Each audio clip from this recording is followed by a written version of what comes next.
Hey everybody, I hope you're having a great day. I know I certainly am. So I wanted to talk a little bit today about Lewis theory. And Lewis theory is among the various chemical bonding theories that we're going to look at. And Lewis theory is like the simplest of all of them. And I think it's important to understand with regard to chemical bonding, or with any theory for that matter, I think it's important to understand what theories do and what they don't do, what they explain and what they don't explain. Lewis theory explains quite a bit about chemical bonding, but it falls short on some of the more advanced questions that people may ask when it comes to chemical bonding. So typically in science, what we do is, let's say you have a theory that explains a certain set of observations. Great, it explains all of those observations, it never falls short, it's never inconsistent, and that's a great theory. Let's say you come up with another observation, or you make another observation, and then your existing theory no longer applies. At that point, you don't really have to discard that theory. Instead, you have to come up with a more advanced theory that not only accounts for your latest observation, but all the prior observations too. So Lewis theory is just that. It explains a lot, but it falls short in explaining other things. So just a little bit of a history lesson. Lewis theory was developed by Gilbert Lewis, or G.N. Lewis, and I can't remember when he was born, when he died, or anything like that. But one thing I do remember being taught about him was that apparently he was a real prick.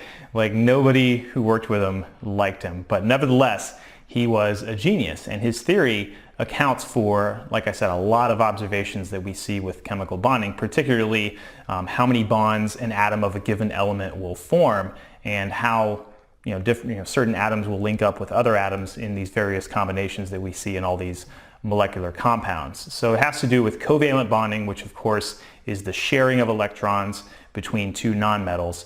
And one thing that's really important to understand is to be able to identify how many valence electrons are in an atom of a main group element. And I went over this in my last video. It's called Types of Chemical Bonds Revisited. And I showed you guys basically a really nifty trick that you can do involving a photocopy of your own periodic table to be able to identify how many valence electrons are in an atom of a main group element. Basically what it comes down to is, if you number the main groups from 1 to 8, then whichever group that element belongs, that's the number of valence electrons it has. So like oxygen is in group 6, so it has 6 valence electrons. Nitrogen is in group 5, so it has 5 valence electrons, and so on. The only exception, of course, being helium. Helium, even though it's in the 8th group of the main group elements, it has 2 valence electrons.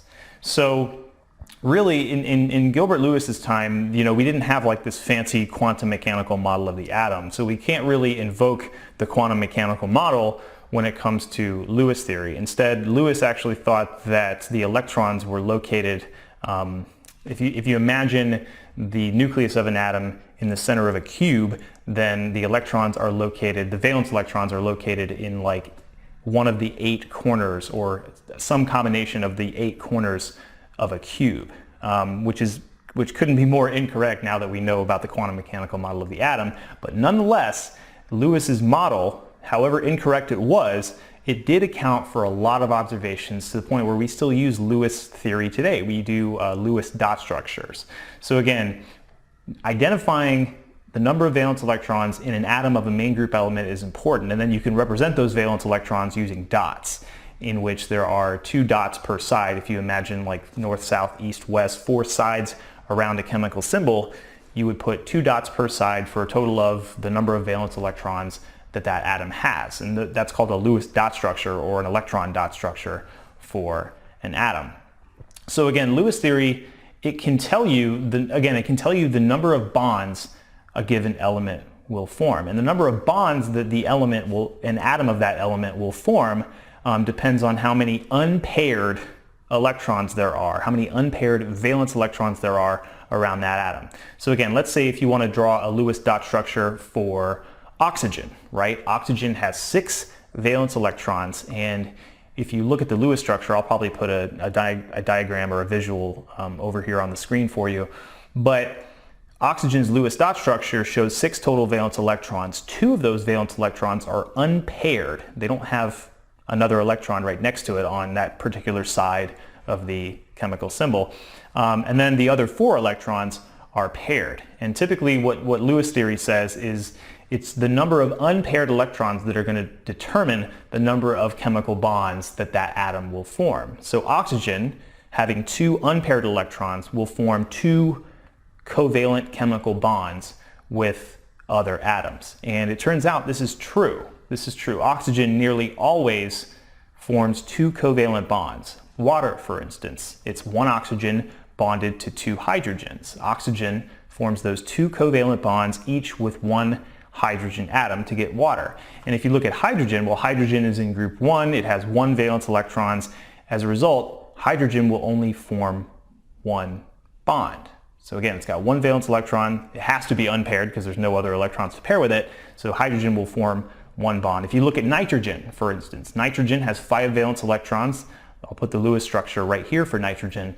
Nitrogen has 3 unpaired electrons, and so nitrogen will form 3 bonds. And one compound that results from that, a very common one, is ammonia, NH3. So each of those hydrogens forms 1 bond, the nitrogen forms 3 bonds, and we get this compound, this molecular compound with these covalently bonded NH3 molecules. So that's basically Lewis theory.